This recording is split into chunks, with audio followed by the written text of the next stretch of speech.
ህዳር 9 2018 ዓ.ም ተናስልኝ እንደምን ዋላችሁ። ኢትዮጵያ ቴሌቪዥን ነው። ኢቲቪ 57 ጀምሯል። በ3 ክፍል እስከ ምሽቱ 3 ሰዓት ድረስ አብረን እንቆያለን። የመጀመሪያ ክፍል ላይ ነው የምንገኘው። ዋና ዋና ጉዳዮች ላስታውቃችሁ።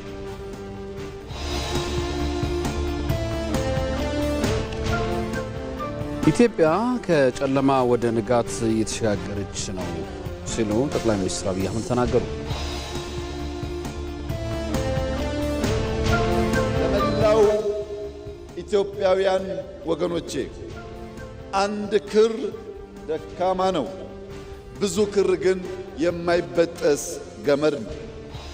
ስንበዛና ስንሰናሰል በቀላሉ የማንበጠስ ጠንካራ ገመድ ስለሆን መተባበርን፣ መከባበርን፣ በጋራ መቆምን፣ ብሔራዊ ጥቅም ማስቀደም የሁላችን ሀብትና ስንቅ እንዲሆን አደራ እያልኩ የሀገርን መሻትና የባዳን ክፋት መለየት ይጠበቅብናል።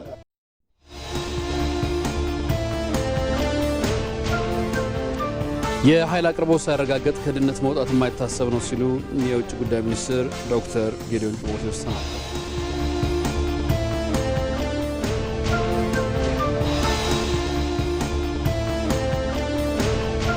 በአሜሪካ የተሻሻለውን የሰላም እቅድ እንዲቀበሉ ጫና ውስጥ የገቡት ዘለንስኪ ከአውሮፓ አጋሮቻቸው ጋር ተገናኝተው ለመመካከር ወደ ለንደን አቅንተዋል።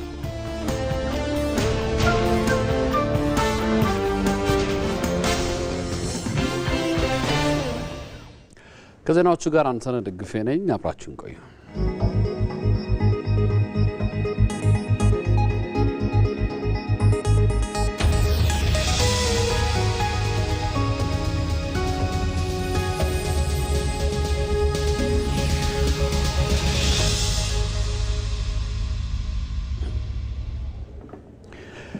ኢትዮጵያ ከጨለማ ወደ ንጋት እየተሸጋገረች ባለችበት በዚህ ታሪካዊ ጊዜ የብሔር ብሔረሰቦችና ሕዝቦች ቀን ስናከብር በየዘርፉ የተመዘገቡ እድገቶችን ለማስቀጠል ዳግም ቃላችንን በማደስ ነው አሉ ጠቅላይ ሚኒስትር አብይ አህመድ።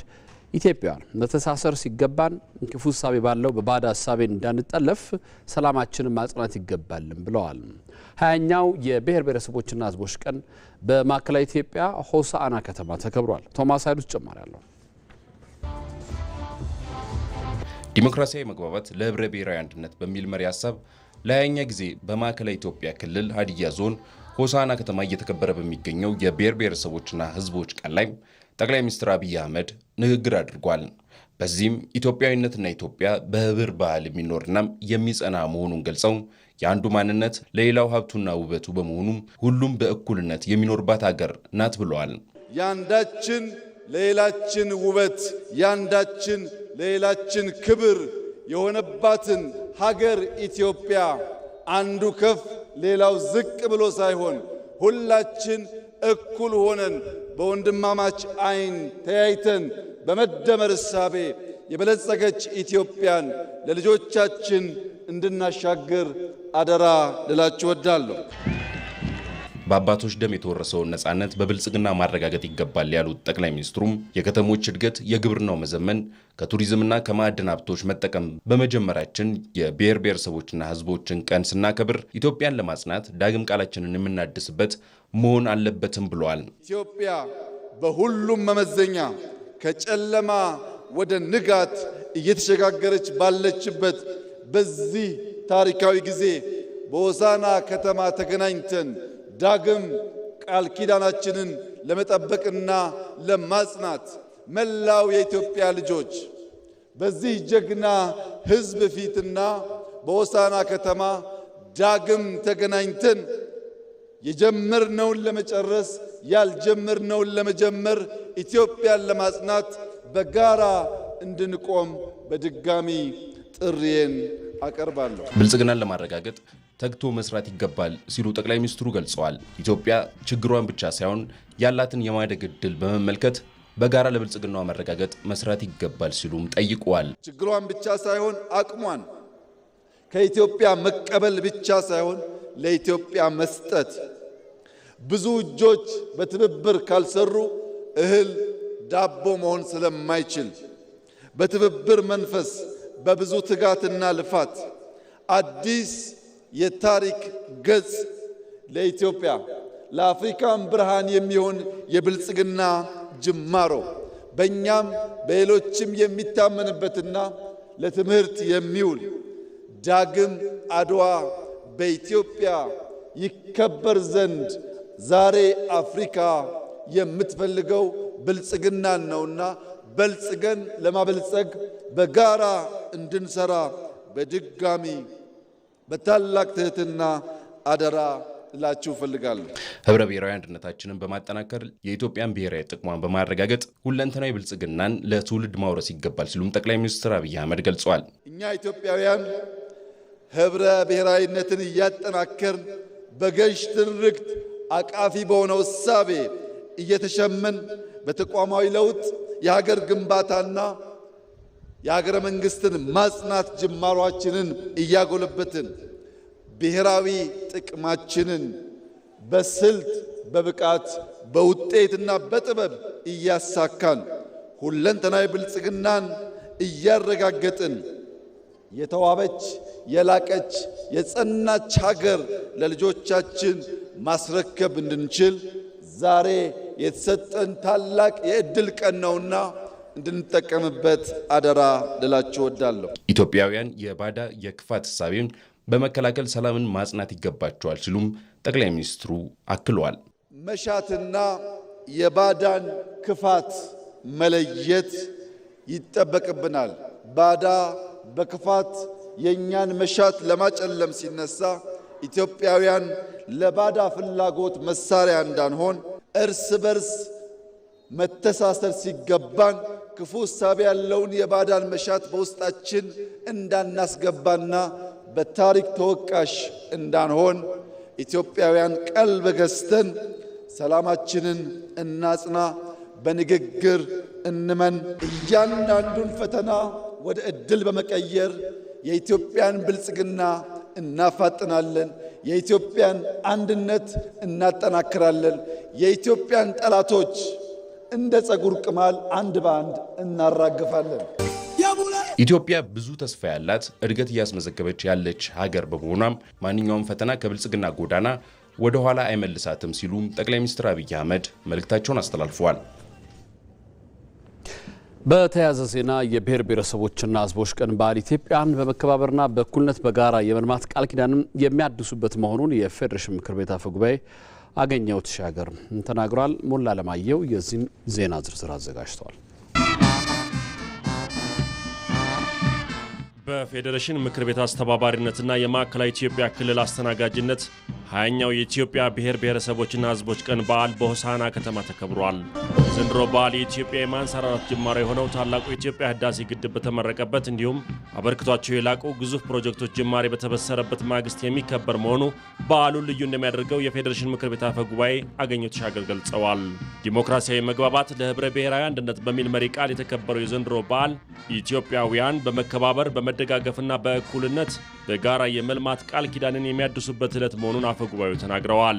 ማንነታችንን ለዓለም ገልጸን የምናሳይበት፣ ሁሉም ማንነቶች እኩል የሚስተናገዱበት እውነተኛ የፌዴራል ስርዓት በመገንባት ሂደት አዲስ የታሪክ ጥፋት ላይ መሆናችንን የምናስገነዝብበት፣ ከኩስመና ዘመን ወጥተን ወደ ማንሰራራት፣ ከቁዘማ ወደ መነቃቃት፣ ከጨለማ ወደ ተስፋ ብርሃን የምንሸጋገርበት የተሸጋገር መሆኑን የምናስመሰክርበት፣ በመከባበር በመደጋገፍ በእኩልነትና በአንድነት አብሮ የመኖር በጋራ የመልማት ቃል ኪዳናችንን የምናድስበት ቀን ላይ ሆነን የምናከብረው በዓል ነው። ዲሞክራሲያዊ መግባባት ለህብረ ብሔራዊ አንድነት መሰረቱ ነው ያሉት አፈ ጉባኤ ያገኘሁ የህዝቦችን አንድነትና ትስስር ለማረጋገጥ እንዲሁም ህብረ ብሔራዊ ኢትዮጵያን ሰላምና አንድነትን ጠብቆ ለማቆየት ሁሉም የድርሻውን ሊወጣ ይገባል። እንደኛ ብዝሃ ባህል፣ ሃይማኖት፣ ቋንቋና የተለያዩ አስተሳሰቦች ባላቸው አገሮች ብቸኛው መዳኛ መንገድ ዲሞክራሲያዊ መግባባት ነው። የለውጡ መንግስታችን ይህንን ነባራዊ እውነት በወጉ በመገንዘብ በአገራችን ሁለንተናዊ ብልጽግናን እውን ለማድረግና ዘላቂ ሰላም ለማስፈን ብዝሃነትንና አንድነትን የሚያስማማ መንገድ መርጦ ከምንጊዜውም በላይ በስፋትና በትጋት እየተንቀሳቀሰ ይገኛል። በመሆኑም ይህን ጅምር እንቅስቃሴ ተጋግዞ ከከፍታው ላይ ማድረስ የኢትዮጵያ ብሔሮች ብሔረሰቦችና ሕዝቦች ኃላፊነት ሊሆን ይገባል። በየዓመቱ የሚከበረው የኢትዮጵያ ብሔር ብሔረሰቦችና ሕዝቦች ቀን በዓል ለህብረ ብሔራዊ ፌዴራሊዝም ስርዓት መጠናከርና ለጋራ ትርክት ግንባታ አስተዋጽኦ የላቀ መሆኑን የማዕከላዊ ኢትዮጵያ ክልል ርዕሰ መስተዳድር ዶክተር እንደሻው ጣሰው ተናግረዋል። 20ኛው የኢትዮጵያ ብሔር ብሔረሰቦችና ሕዝቦች ቀን በዓል በሐሳብ ልዕልና በመመራት ለብሔራዊ ጥቅም ብሔራዊ ክብር ቅድሚያ በመስጠት የመመካከርና የመወያየት ባህልን በማላቅ የዳበረ የዲሞክራሲና የአካታችነት ባህልን እሴቶች ለማስረጽ እንደ አንድ መልካም አጋጣሚ የሚወሰድ ነው። በዓሉ በማዕከላዊ ኢትዮጵያ መከበሩ ዘርፈ ብዙ ፋይዳ እንዳለው የጠቆሙት ዶክተር እንደሻው የኢትዮጵያን ብሔራዊ ጥቅሞች ለማስጠበቅ ክልሉ የበኩሉን አስተዋጽኦ ያበረክታል። ሀገራችን ሉዓላዊነቷና ብሔራዊ ክብሯን የተሟላ እንዲሆን የብልጽግና ጉዞዋም እንዲሳካ የጀመርነው ጥረት በማጠናከር ረገድም ክልሉ የበኩሉን ጥረት አጠናክሮ ይቀጥላል። የሀገራችን ብሔራዊ ጥቅሞችን ለማስከበርና አዳጊ የሕዝቦች ፍላጎትን ለማሟላት መሰረታዊ የሆኑ የባህር በር ጥያቄ ምላሽ እንዲያገኝ በሚደረገው እንቅስቃሴ የክልላችን ሕዝቦች ከመንግስት ጎን በመሆን የበኩላቸውን ለመወጣት ዝግጁ መሆናቸውን በዚህ አጋጣሚ አረጋግጣለሁ። በሆሳዕና ከተማ በተለያዩ ሁነቶች የተከበረው የዘንድሮ ሀገር አቀፍ በዓል ስኬታማ እንዲሆን ላበረከቱ አካላት ምስጋና አቅርበዋል። የብሔር ብሔረሰቦች ሕዝቦች ቀን ህብረ ብሔራዊ አንድነትን የወንድማማችነት ትስስር የሚያጠናክር እንዲሁም ገዢ ትርክትን የሚያጎለብት መሆኑን በበዓሉ ለመታደም ሆሳዕና የተገኙ የተለያዩ አሳስ ሰጪዎች ገልጸዋል። ህብረ ብሔራዊነትን ከአንድነት ጋር አዋህዶ ማሰናገድ የህብረ ብሔራዊ አንድነት ሀሳብ ማጎልበት ለጋራ ተጠቃሚነት አስቻይ መንገድ ነው ሲሉም ገልጸዋል። አስተያየታቸውን መስከረም ቸርነት አሰባስባለች። እንደዚህ አይነት ኩነት ያው የህብረታችንን ማጠናከሪያ ማሳያ ነው። ያለንን ውብ የሆነ ባህል የማስተሳሰር አንዳችን ካዳችን ብንለያይም ሁላችንም ያለን የተፈጥሮ ጸጋን ብሔራዊ አንድነታችንን ለማጠናከርና ለማስቀጠል ከሁላችንም የሚጠበቅ ሚና አለ። እኛ የራሳችንን ማንነታችንን ሰዎች እንዲያከብሩ እንደምንፈልግም የሌሎችን ማንነትና የሌሎችን ባህር መብት ጭምር አክብረን በመከባበርና በመተሳሰብ የተመሰረተ አንድነታችንን ለማጠናከር ሁላችንም የራሳችን ትጋት ያስፈልጋል የሚል እምነት አለኝ። ውበታችንን የሚያሳዩ ናቸው። አንድነታችንን፣ ጀግንነታችንን ያለን የተፈጥሮ ሀብት መጠቀም የምንችል አይነት እንዲሆን ነው። አንዳችን ከአንዳችን ጋር ተሰናስለን ስንሄድ የሚያምር ውበት፣ የሚያምር ጥንካሬ እጅግ ሌሎችን መሳብ የሚችል አይነት ሳቤን የሚፈጥር በመሆኑ ያው ደስ ብሎን አሳልፈናል። ዛሬ ብሔር ብሔረሰብ በአንድነት መሆን ራሱ በጣም ጥሩ ነው። ምን እንደምልሽ አላቅም። በጣም ደስተኛ ነን እኛ። ብሔር ብሔረሰቦች በዓል መከበር ህብረ ብሔራዊነትን ያጠናክራል። እሴቶችን፣ ባህሎችን ሁላችንም እያየን አንዱ ከአንዱ ደግሞ የተለያዩ ባህሎችንና ትርፊቶችን እያየን ብዙ ነገር እየተማረና ያለነውና በጣም ደስ ይላል። እንደዚህ አይነት በዓል በመዘጋጀቱ የአንድነታችን የፍቅር እና ህብረ ብሔራዊ አንድነትን አንድ የሚያደርግና ኢትዮጵያን የሚያጠናክር ነገ የኢትዮጵያን ትውልድና አንድነትን ፈጥሮ ኢትዮጵያ ነገ ጠንካራ ሀገር እንድትሆን ይጠቅመናል። አንድ ስንሆን አገርን ማሻገር፣ አንድ ስንሆን ዳግማዊ አድዋን ህዳሴ ግድባችንን እንደጨረስ ነው ዳግማዊ ሶስተኛ አድዋን እንድናከብር እድል ይሰጠናል። አንድነት ያሳየን አድዋ ላይ አይተናል። ዳግማዊ አድዋ ላይ የህዳሴ ግድብ ላይ ስላየ ነው አንድነታችን ያጠነክራል። እንደዚህ አይነት ባህሎች በመከበር የአንድነት የመከባበር የፍቅርን ያንጸባርቅልናል ማለት ነው። በማዕከላዊ ኢትዮጵያ ክልል ሆሳዕና ከተማ 20ኛው የብሔር ብሔረሰቦችና ሕዝቦች ቀን ሲከበር የነበረውን ድባብ በተንቀሳቃሽ ምስል ተከታትለን እንመለስ።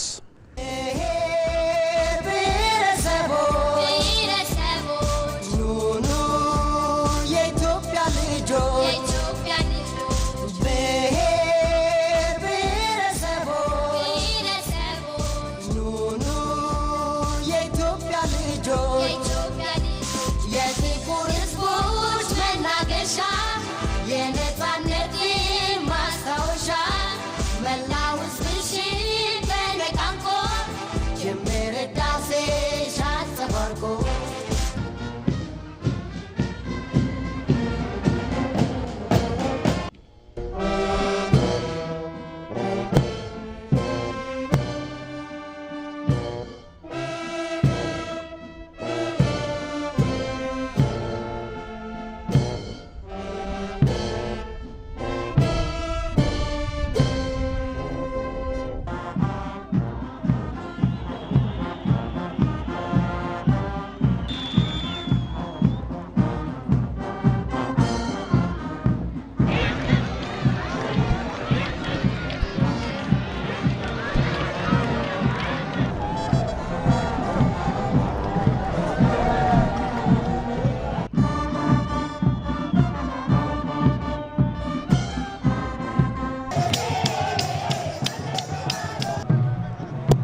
የጋራ ትርክቶችን በመጠቀም ህብረ ብሔራዊ አንድነት ማጎልበት እንደሚገባ ተገለጸ። በኢትዮጵያ ዘመናት መካከል የተሰሩ የጋራ ድል ታሪኮች በህብረ ብሔራዊ አንድነት እውን የሆኑ ናቸው።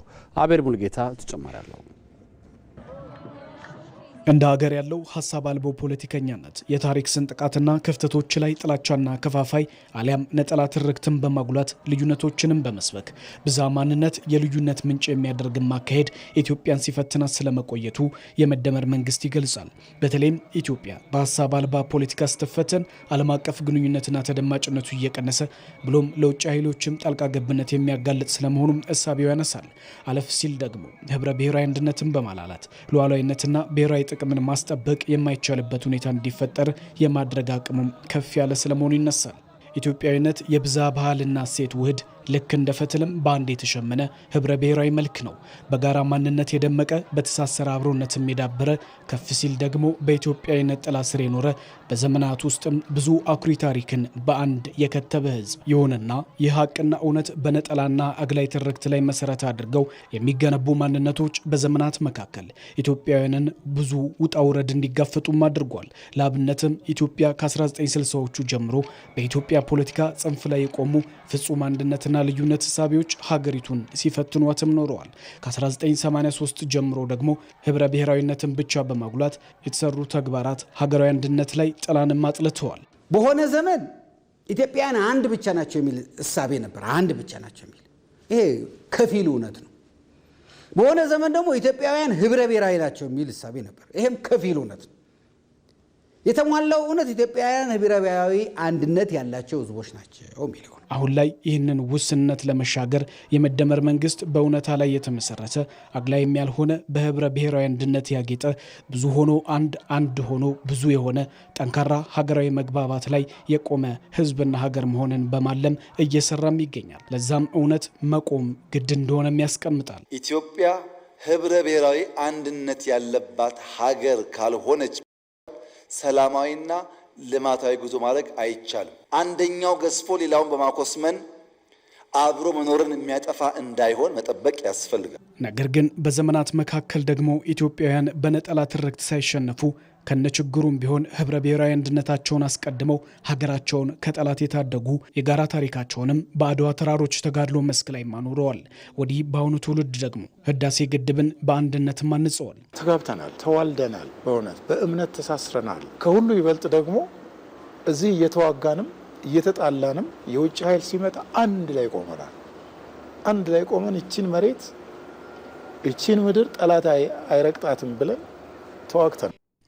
እንዲህ ኢትዮጵያውያኑ በህብረ ብሔራዊ አንድነት የሰሩት ታሪክ አሁን በጽኑ መሰረት ላይ ለሚገነባ ሀገረ መንግስት ጡብ የሚሆን የጋራ አሻራቸውም ነው። ኢትዮጵያውያን ዛሬም በመደመር መንግስት መሪነት እንደ ድር አብረው በጋራም ተሸምነው ጠንካራ ሀገረ መንግስትን እውን ማድረግ ላይ ደፋ ቀና እያሉም ይገኛሉ። ብዝሃ ማንነት፣ ባህል፣ እምነት፣ አመለካከትና የተፈጥሮ ሀብት ብሎም 130 ሚሊዮን የተሻገረ ህዝብ ያላት ኢትዮጵያ በህብረ ብሔራዊ አንድነት ላይ ካልተገነባች ከግጭትና ዙሪት መላቀቅ የማይታሰብም ይሆናል። የተለያየ ቀለማት በአንድ ላይ ሲሆኑ ሲሰበሰቡ መልክ ባለ ሁኔታ ሲቀመጡ ውበትን እንደሚሰጥ በተለይም ይህንን እኔ ማያያዝ የሚችለው እኛ ኢትዮጵያውያን ብዝሃ ባህል፣ ታሪክ፣ ወግ የተለያየ ብሔርና ብሔረሰቦች ስብጥር ሀገር ነን። አንድነታችን ውበታችን የምንለውን በዚህ በሸመና ጥበብ ማየት እንችላለን። ይሁን እንጂ በኢትዮጵያ ጠንካራ ሀገረ መንግስት እውን ለማድረግ በመንግስትና በህዝቦች መካከል የጋራ ግብ እንዲኖርና ትስስሩም እንዲጠነክር ገዢ ትርክት ግንባታ መሰረታዊ ጉዳይም ሆኗል። በኢትዮጵያ የገሌ ናቸው የማይባሉ አያሌ ገድሎች በሀገር ልጆች ተፈጽመዋል። ሀገር የሚጸናው በአብሮነት በመሆኑም እኚህን የጋራ ታሪኮችና እሴቶችን መንከባከብ እንደሚያስፈልግም ይገለጻል። መቅደላዊት ደረጀ አብሮነትን ከኢትዮጵያዊነት እሳቤ ጋር በማስተሳሰር ያዘጋጀችውን ጥንቅር እንከታተል።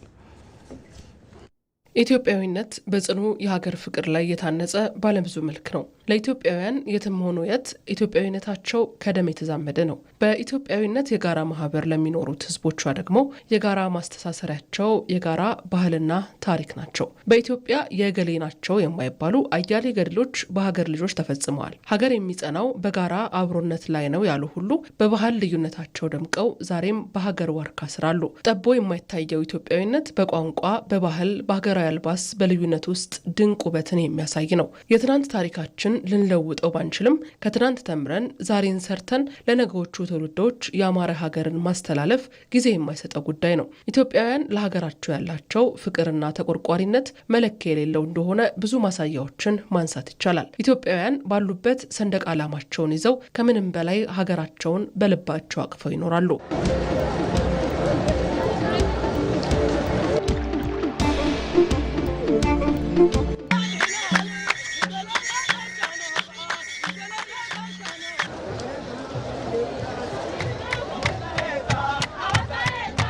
ኢትዮጵያውያን በኢትዮጵያዊነት ሰበዝ ተሳስረው አንድነታቸውን አጠናክረው ለአንዲት ሀገር ወደፊት ሊጓዙ የሚችሉት በግለሰብ ደረጃም ቢሆን ስለ ሀገር እድገት በብዙ ማበርከት እንደሚችሉ በማሰብ ነው። ታሪክን ማወቅ ህልውናን ማወቅ እንደሆነ ይገለጻል። ይህ ሲሆን ደግሞ ግለሰቦች ስለ ሀገራቸው ያላቸውን ጽናት ያጎለዋል። ኢትዮጵያ የባህል፣ የእምነት፣ የቋንቋ፣ የመልክዓ ምድር ብዝሃነትን የተላበሰች ህብረ ብሔራዊት ሀገር ከመሆኗን ባሻገር ህዝቦቿ በአንድነት የሚቆሙበትና የሚተባበሩበት በርካታ ሀገራዊ እሴቶች አሏቸው። ከድህነት ለመውጣት በሚደረገው ትግል የመተባበርና አብሮ የመፋለም እሴት ዛሬም ጎልቶ ይታያል። ኢትዮጵያዊነት በአንድ ግለሰብ ፍላጎት፣ በአንድ የታሪክ ወቅት ወይም በአንድ የታሪክ ቦታ የሚተረጎም አይደለም። ኢትዮጵያዊነት ከትውልድ ትውልድ የሚተላለፍ ዘርፈ ብዙ የሀገር ባለቤትነት እሴትም ጭምር ነው። ኢትዮጵያ በወራሪዎች የማንበርከክ ሙከራ ሲደረግባት የሀገሬው ሰው በሙሉ ኑሮውን ትቶ ትጥቅ አንግቶ ሀገርን ነፃ ለማውጣት መሰለፍና ሀገርን ማስከበርን ለዓለም አስተምሯል።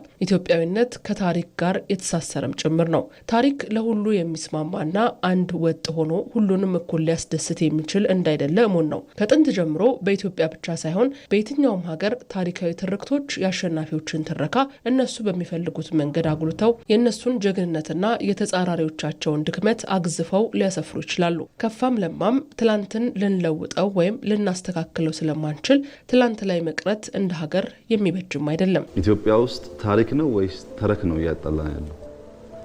ታሪኩ አንድ ሰው አንድን ሰው መታ ከሆነ እኛ ግን ከመምታቱ በፊት አፈጠጠበት፣ በቀኝ በኩል አይቶት እያልን የምንጨምራቸው ተረኮች የበዳዩን የበደል ልክ የሚያገዝፉ ናቸው። ነገስታት ላይ የሚነሳው ተረክ፣ በብሔረሰብ የሚነሳው ተረክ፣ በሃይማኖት የሚነሳው ተረክ ከአክቹዋል ታሪኩ በላይ የገዘፈ ስለሚሆን ማጽዳትም የሚያስፈልገው እነዛን ናሬሽኖች ነው። አሁን ላይ ፎከስ እናድርግ የሚለው ሀሳብ አጥሮ ሲነገር ቀላል ይመስላል እንጂ የኛ ፖለቲካ፣ የኛ ሃይማኖት፣ የኛ ቤተሰብ ጸብ በሙሉ አሁን ላይ ካለማተኮር የመጣ ነው።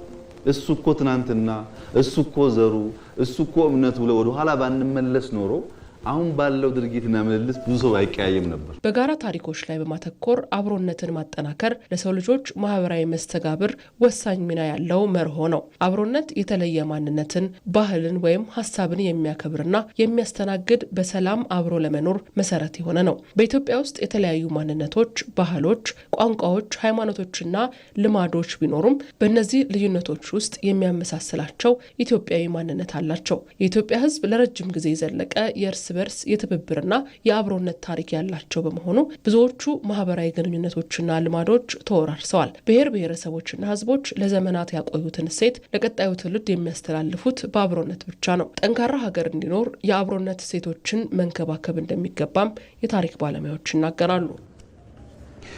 የኃይል አቅርቦት ሳይረጋገጥ ከድህነት መውጣት የማይታሰብ ነው ሲሉ የውጭ ጉዳይ ሚኒስትሩ ዶክተር ጌዲዮን ጢሞቴዎስ ተናገሩ። የኢትዮጵያን የኒውክሌር ኃይል ልማት መርሃ ግብር ማስጀመሪያና የኢትዮጵያ ኒውክሌር ኃይል ኮሚሽን ስራ ማስጀመሪያ የምክክር መድረክ ተካሂዷል። ፍሬው ትረታ ሁነቱን ተከታትላለች። በ2018 በጀት ዓመት ይጀመራሉ ከተባሉ ግዙፍ የጉባ ብስራቶች መካከል የኒውክሌር ኃይል ልማት ፕሮጀክት አንደኛው ነው። ይህን መሰረት በማድረግ ዛሬ የኢትዮጵያ የኒውክሌር ኃይል ልማት መርሃ ግብርና የኢትዮጵያ የኒውክሌር ኃይል ኮሚሽን ስራ ማስጀመሪያ ምክክር መድረክ በአዲስ አበባ ተካሂዷል። በመርሃ ግብሩ ላይ የተገኙት የውጭ ጉዳይ ሚኒስትር ዶክተር ጌዲዮን ጢሞቴዎስ ኢትዮጵያ በፍጥነት እያደገ ያለ ኢኮኖሚና የህዝብ ብዛት ያላት ሀገር በመሆኗ ለሚያስፈልጋት አስተማማኝና ዘላቂ የኃይል አቅርቦት የኒውክሌር ኃይል ፕሮግራምን ተግባራዊ ማድረጓን ተናግሯል። ኢትዮጵያ በፍጥነት እያደገ የመጣ የምጣኔ ሀብትና የህዝብ ባለቤት ናት።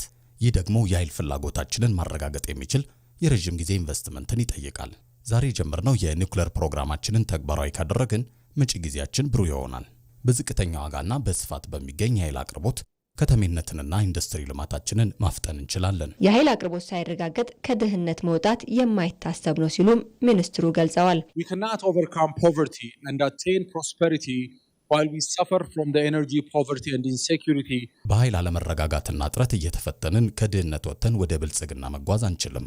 የአፍሪካ የብልጽግናና የኃይል ማዕከል ለመሆን ያለምነውን እቅድውን ለማድረግ የኃይል አቅርቦታችንን በብዛ ምንጮች ማሳደግ ይኖርብናል። የኢትዮጵያ የኒውክሌር ኃይል ኮሚሽን ኮሚሽነር ሳንዱካን ደበበ በበኩላቸው የኢትዮጵያ የኒውክሌር ኃይል ፕሮግራም መጀመርና የኮሚሽኑ ወደ ስራ መግባት ኢትዮጵያ ቴክኖሎጂውን ለመከተል ያላትን ጠንካራ ውሳኔ ያሳያል ያሉ ሲሆን ፕሮግራሙ የኤሌክትሪክ ኃይል ከማመንጨት ባሻገር በጤና አጠባበቅ፣ በግብርና፣ በኢንዱስትሪና በምርምር ዘርፎች በማዋል የኢትዮጵያውያንን ሕይወት ለማሻሻል ያለመ ነው ብለዋል። Ethiopia's decision to pursue nuclear technology ኢትዮጵያ የኒውክሌር ቴክኖሎጂን ተግባራዊ ለማድረግ ስትወስን አስተማማኝ የኃይል አቅርቦት፣ ኢኮኖሚያዊ ለውጥና በረጅም ጊዜ የመቋቋም አቅም ላይ በተመሰረተ ብሔራዊ መነሳሳት የመነጨ ነው። ምኞታችን ኤሌክትሪክ ከማመንጨትም በላይ በጤና አጠባበቅ፣ በግብርና፣ በኢንዱስትሪና በምርምር ዘርፎች ሰላማዊ አጠቃቀምን ያቀፈ ሲሆን የኒውክሌር ሳይንስ የሁሉንም ኢትዮጵያውያን ሕይወት በተጨባጭ የማሻሻል ጥቅሞችን እንደሚያስገኝ በማሰብ ነው። ለዚህም ነው የኢትዮጵያ መንግስት ስልታዊና አሻግሮ ተመልካች የሆነ ውሳኔ ወሰነው። በመርሃ ግብሩ ላይ የዓለም አቀፍ አቶሚክ ኤነርጂ ኤጀንሲ ምክትል ዋና ዳይሬክተር ሚካኤል ቹዳኮቭና ሌሎች ባለድርሻ አካላት የተገኙ ሲሆን ተቋሙ ከተቋቋመ 3 ወራት ውስጥ የሰራቸውን ስራዎችና በቀጣይ በ10 ዓመታት ውስጥ ይሰራሉ የተባሉ እቅዶች ቀርቦ በባለድርሻ አካላት ውይይት ተደርጎባቸዋል። ከ25 ሚሊዮን በላይ ህጻናት ተደራሽ የሚሆንበት ሀገር አቀፍ የተቀናጀ ፖሊዮ ክትባት ዘመቻ ከታህሳስ 3 እስከ 6 2018 ዓ.ም ድረስ ሊካሄድ ነው። የኢትዮጵያ ህብረተሰብ ጤና ኢንስቲትዩት ሀገር አቀፉን ዘመቻ አስመልክቶ ሀገራዊ ንቅናቄ መድረክ በአዳማ ከተማ አካሂዷል። በኢትዮጵያ ህብረተሰብ ጤና ኢንስቲትዩት የበሽታዎች ቅኝትና ቅድመ ማስጠንቀቂያ ዳይሬክተር አቶ እንዳለ ዘመነ ፖሊዮን ለማጥፋት የተቀናጀ ሀገር አቀፍ ክትባት ዘመቻ በመላው ሀገሪቱ ተግባራዊ እንደሚደረግ ጠቁመዋል። ለዚህም በሁሉም ክልሎች የክትባቱ ቁሳቁስና ተያያዥ ግብዓት አቅርቦት ጨምሮ የተለያዩ ቅድመ ዝግጅቶች በበቂ ደረጃ እየተከናወነ እንደሚገኝ ተጠቅሷል። በዘመቻው እድሜያቸው ከ5 ዓመት በታች ለሆኑ ህጻናት በዋናነት የሚሰጥ ሲሆን የቤት ለቤት የፖሊዮ ክትባት ከመስጠት ጎን ለጎን የበሽታው ምልክት ያሳዩ ህጻናትን የመለየት ስራ እንደሚከናወንም ተገልጿል። በጤና ሚኒስቴር የክትባት ፕሮግራም ኮሚኒኬሽን አማካሪ ወይዘሮ ጸጋነሽ ገድሉ እንደጠቀሱት በዘመቻው መደበኛ የፖሊዮ ክትባት ያልወሰዱ ህጻናት ይካተቱበታል። በ4 ቀናት ውስጥ ክትባቱ በሁሉም ክልሎች እንደሚሰጥ ጠቁመው በየደረጃው የሚገኙ ባለድርሻ አካላት ትብብርና ማድረግ እንደሚገባቸውም ገልጸዋል።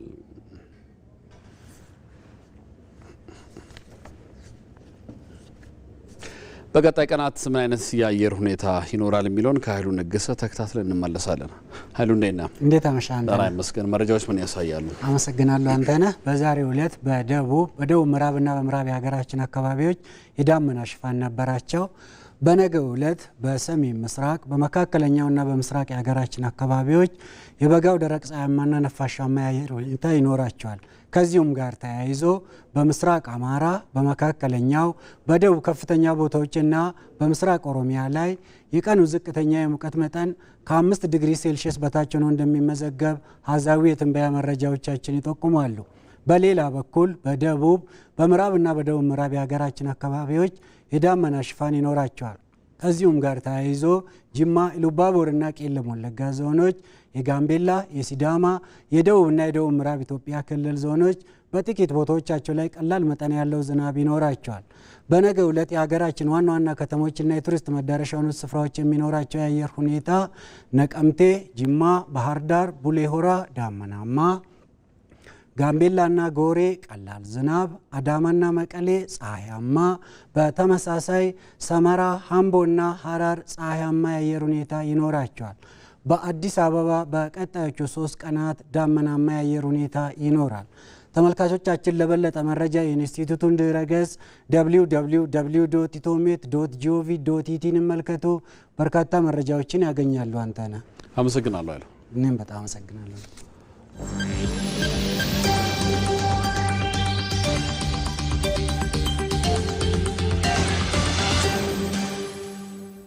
ኢትዮ መልህቅ ኢትዮጵያ የጀግኖች ሀገር ናት። ኢትዮጵያ በአርበኞች ጀግንነት ክፉ ቀናቶቿን ተሻግራለች። ነገር ግን በሀገሪቱ የረጅም የታሪክ ጉዞ ከጠላት ጋር በማበር ሲወጓት የነበሩ ባንዶች ዋጋ አስከፍለዋታል። በዛሬው ዝግጅታችን ከሀገር በተቃርኖ የመቆም ደዌን እንፈትሸዋለን። ኢትዮጵያ በቀይ ባህርም በአባይም እንዳትሰለጥን ከካይሮ እስከ አስመራ በተገመደ የሴራ ሽመና ውስጥ እነማን ተሰለፉ? በግብጽ የፔሮል መዝገብ ውስጥ እነማን አሉ? ኢትዮ መልህቅ ዛሬ ምሽት ከ3 ሰዓት ጀምሮ በኢትዮጵያ ቴሌቪዥን እና በኢቢሲ.ስትሪም ላይ ጠብቁ።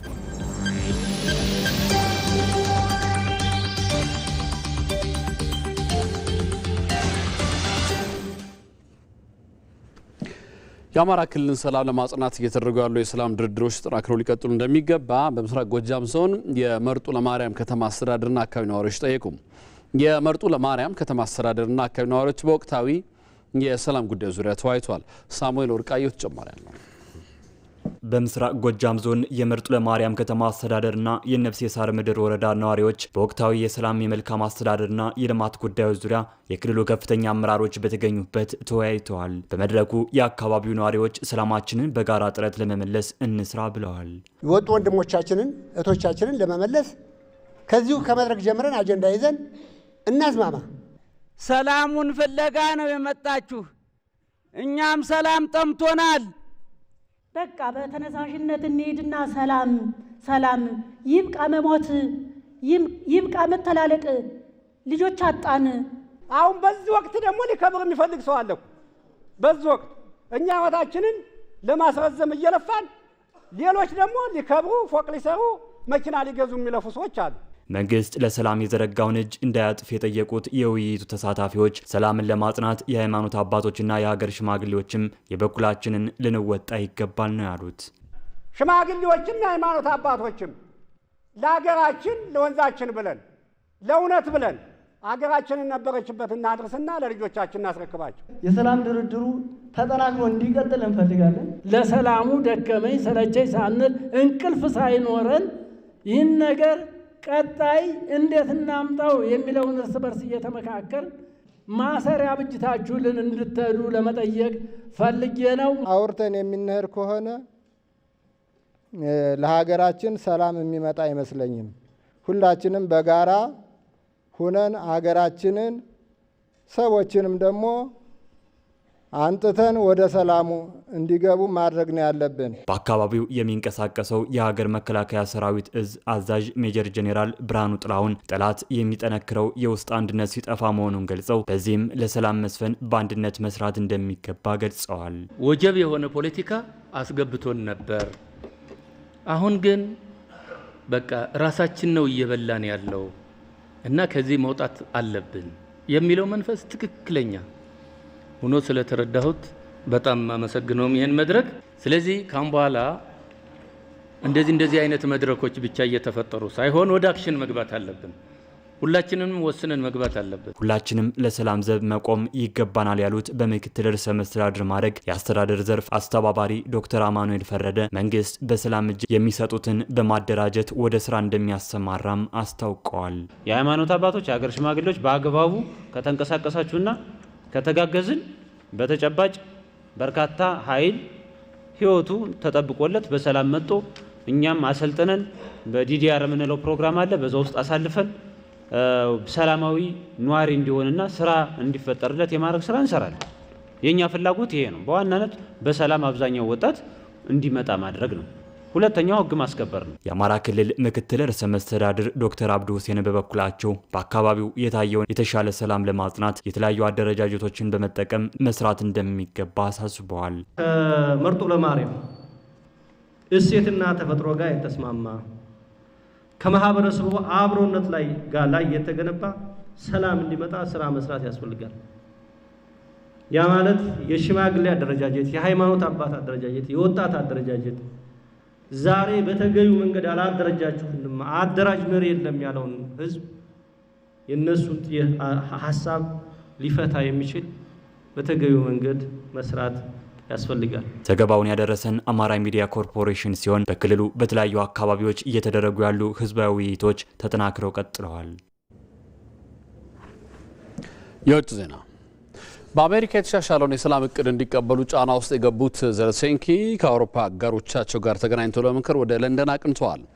የሰላም እቅዱን መሳካት አጥብቃ የምትመኘው ሩሲያ እቅዱ ከወዲሁ በርካታ ፍላጎቷን እንደሚያሟላላት ሲነገር፣ ለዩክሬን ግን አዋጪ ባለመሆኑ የዩክሬኑ ፕሬዝዳንት ዘለንስኪ ከፍተኛ ጫና ውስጥ ከቷቸዋል ነው የተባለው። የዩክሬኑ ፕሬዝዳንት ቮሎዲሚር ዘለንስኪ ከሩሲያ ጋር ያለውን ጦርነት ለማቆም የተቀየሰውን የሰላም እቅድ እንዲቀበል አሜሪካ በኪዩቭ ላይ ጫና በማሳደር ነው ከአውሮፓ ዋና አጋሮች ጋር ተገናኝተው ለመምከር የወሰኑት። በተጨማሪም በሀገራቸው ዩክሬን መከላከያና ደህንነት ዙሪያም ላይ ድጋፍ ለማግኘትና በተሻሻለው የአሜሪካ የሰላም እቅድ ላይ ለመምከር ዛሬ ሰኞም ለንደን ውስጥ ከእንግሊዝ፣ ፈረንሳይና ጀርመን መሪዎች ጋር ይመክራሉ ነው የተባለው። ከአውሮፓ መሪዎች ባለፈ ዘለንስኪ ከኔቶ ኃላፊ ማርክ ሩትና ከአውሮፓ ህብረት መሪዎች አንቶኒዮ ኮስታና ኡርሱላ ፎን ደር ሌየን ጋር በብራሰልስም ይገናኛሉ ተብሎም ይጠበቃል። የዩናይትድ ስቴትስ ፕሬዚዳንት ዶናልድ ትራምፕ የታላላቅ ኃይሎች ትርክት በሚል አቀራረብ የተከተለ ነው የተባለውና በራሳቸው በትራምፕ አማካሪዎች የተነደፈው ባለ 28 ነጥብ ሰላም እቅድ የዩክሬን ብሔራዊ ጥቅም ችላ ያለና የሩሲያ ምኞት ዝርዝር የሚያሟላ በመሆኑ በርካታ ወቀሳ ደርሶበታል። ለዚህም ነው የዩክሬን ባለስልጣናት አዲስ የሰላም ስምምነት ለማዘጋጀት ከአውሮፓ አጋሮች ጋር ለመገናኘት ያቀኑት የተባለው። የሩሲያ ዩክሬን ጦርነት ዛሬ 1383 ቀናትን ይዟል። ዘገባው አልጀዚራ ነው። ከኢትዮጵያ ቴሌቪዥን የቲቪ 57 የመጀመሪያ ክፍል እዚህ ላይ ያበቃል። ከጥቂት ደቂቃዎች በኋላ የቢዝነስና እንደዚሁም የስፖርት ዜናዎችን አካተን መልሰን እንገናኛለን። አብራችን ቆዩ።